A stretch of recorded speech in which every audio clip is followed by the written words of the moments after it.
Hey folks, Craig from the Vinyl Record Player, going through some 50-year-old records on this particular video. Looking at the top 10 in my collection. So hey, stick around and buckle up.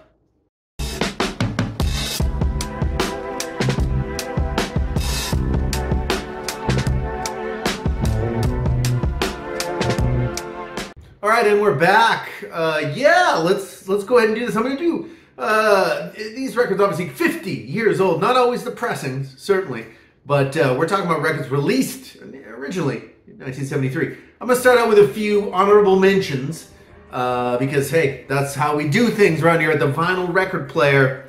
Ho, ho, John Kay.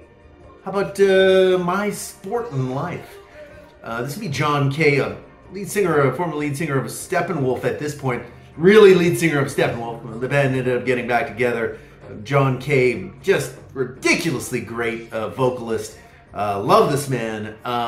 Anyway, put out a couple of the solo albums. The first one, which, I'm not remembering the title right now, but that one is your key. This one is only an honorable mention. This one's a little bit more rockin' than his previous solo album, which was released in '72.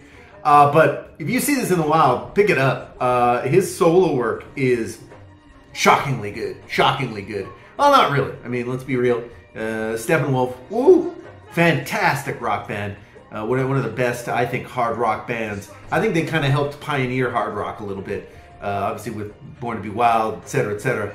But yeah, this one's a good one. My Sportin' Life, John Kay, 1973. All right, this is kind of going to have to be, because it's a live, I want to make this correct, right? And live albums are notorious as basically being sexy live performances of basically greatest hits. And that's basically what this is. It's a fantastic record. If you see this one on the wall, it's a double LP.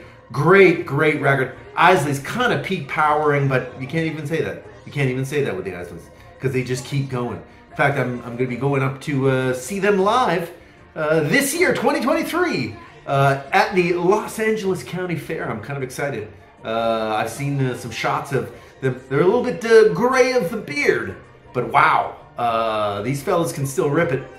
So yeah, Isley's live. Nice double LP from 1973. Oh yeah, here we go.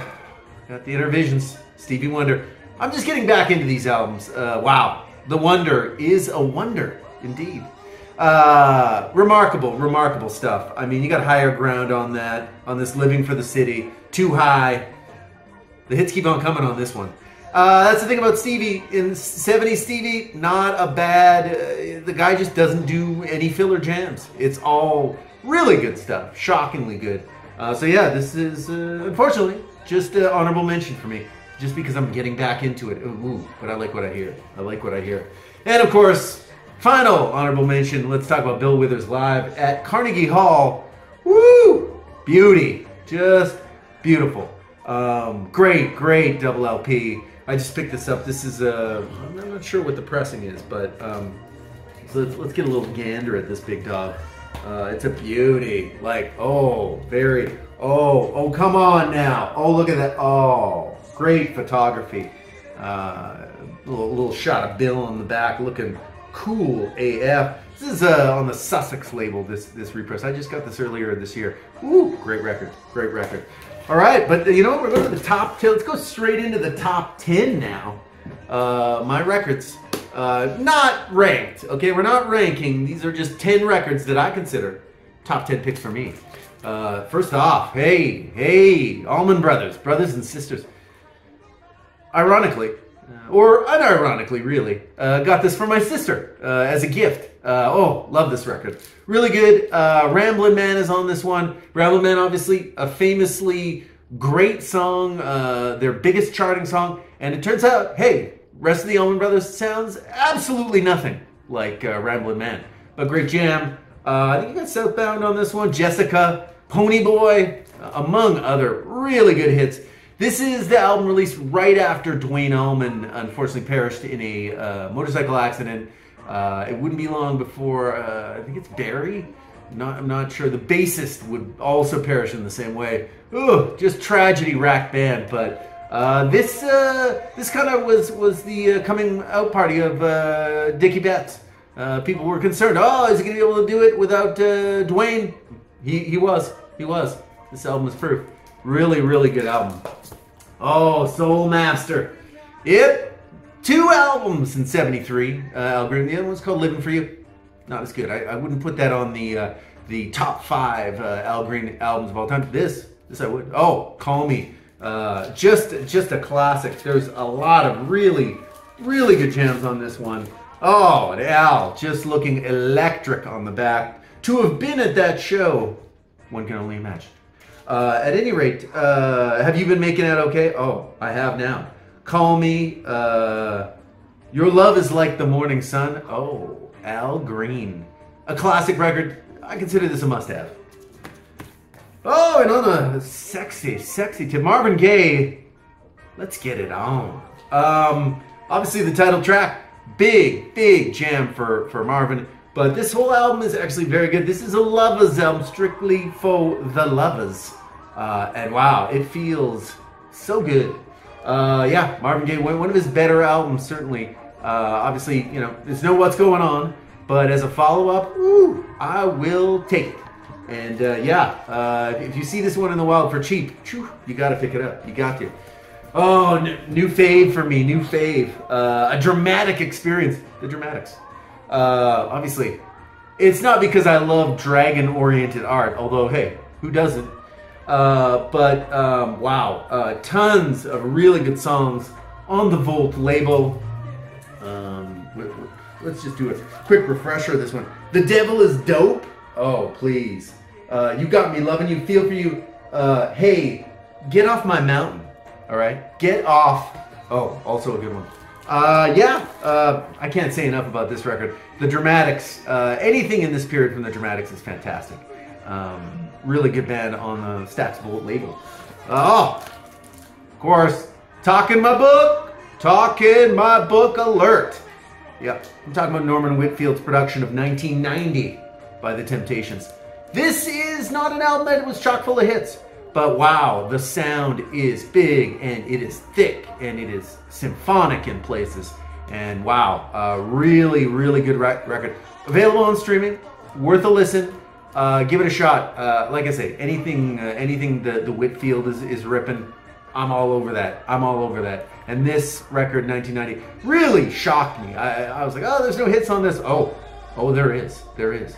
It, you know, just chart buyers. The payola probably wasn't configured right for this. Doesn't matter. The Temptations still ripping right here on 1990 from 1973. All right, and of course we got this one. Oh, I know. What a come down from Exile. Oh, not their best work. Oh, it's not great. Wrong. It's a good record, really good record. If you really sit down and listen to this record, it's just a deep, swampy, really good record. It's no Exile, I mean, but what is? Oh, and the cover art, yeah, the whole pantyhose, what the F is going on type of vibe. Not that great, but I mean, this one's got Angie, not my favorite. But, but the other one, I mean, we're talking Silver Train, we're talking about Dancing with Mr. D, 100 years ago, Heartbreaker. Star is on this. I mean, come on. This is a great record. Underrated record. The Rolling Stones, Goat's Head Soup, 50 years old this year. Oh, the Shy Lights. Yep. We got the Shy Lights. This is a letter to myself. Yeah, a letter to myself from the Shy Lights. Love, it comes in all sizes. That's the biggie on this one for me. Just a symphonic masterpiece. But anyway, Shy Lights. Any year in the early 70s that the Shy Lights is putting out an album, that's a good year, automatically. And yeah, Shy Lights just a ripping on this one. Eugene Record, wow, what a songwriter, producer, singer, whole bit. Super underrated band are the Shy Lights. And this record is worth a purchase if you happen to see it. Oh, and then, ooh, Renaissance, Ashes Are Burning. Can't you understand? Go on in on the YouTubes right now. In fact, I'll put it even in the link below. There's a great, it's like a Dutch version of, from Dutch TV, they're doing a live cut of Can't You Understand? And it is just, the bassist and the drummer are just literally blowing everyone off the stage with this immense funky groove. It's not funky, it's just sort of, Ooh, it's immense. You'll see in the clip. But yeah, a lot of other. The title track has, I believe I think the guitarist from Wishbone Ash does a little ripping on that one. But yeah, great album. I think one of their best albums, Renaissance. Interesting band, very interesting band. Very little proggy, but little classical. Not too proggy. Very, very cool kind of songs. Ashes Are Burning, a great one that's 50 years old from 1973. Oh, we only have two more to go. Two more to go on this one. Oh, the OJs. One of my favorites. Yeah, I think it's their best, most fully realized work. The OJs, Ship Ahoy. Ooh, so many great songs produced by Gamble and Huff on this one. I guess what is it? You got Your Hooks in Me. Oh, that's a strong one. The title track, Ship Ahoy, it's about slavery. Ooh, hard track, 9-minute track. But what a song. Just a really powerful jam. Don't forget For the Love of Money, which I believe I've described as potentially illegally funky. At any rate, this one is a pickup. If you see this one, this is the OJs. If you're only going to have one OJs album, which is foolish, first of all. But if you must, this is your guy right here. OJs, Ship Ahoy, 1973. 50-year-old record. And, final. Also, the boys at Philadelphia International, Gamble and Huff, they were a little busy this year. Released this and produced this, The 3 Degrees. The 3 Degrees had been doing work before. I think they'd basically been a band since the 60s. But this is the album that really broke them wide open. The key track on this one, Oh, When Will I See You Again? But that's the big hit.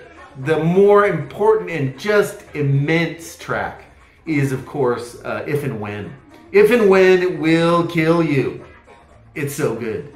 Actually, it won't kill you. You'll survive.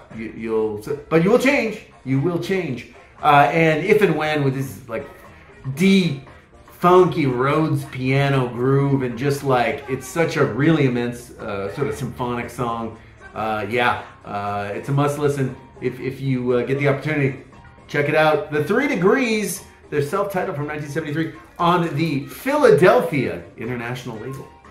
So yeah, hey, like and subscribe already. I mean, if you're not liking and subscribing, I don't know, you probably might want to think about a new vocation and maybe a change in your lifestyle. I mean, I hate to say it, but other people have been talking about it, and maybe that time is now. But otherwise, yeah, thanks for watching. Those are my top 10 50-year-old records in the collection here at the Vinyl Record Player. So you know what? We'll see you on the next one.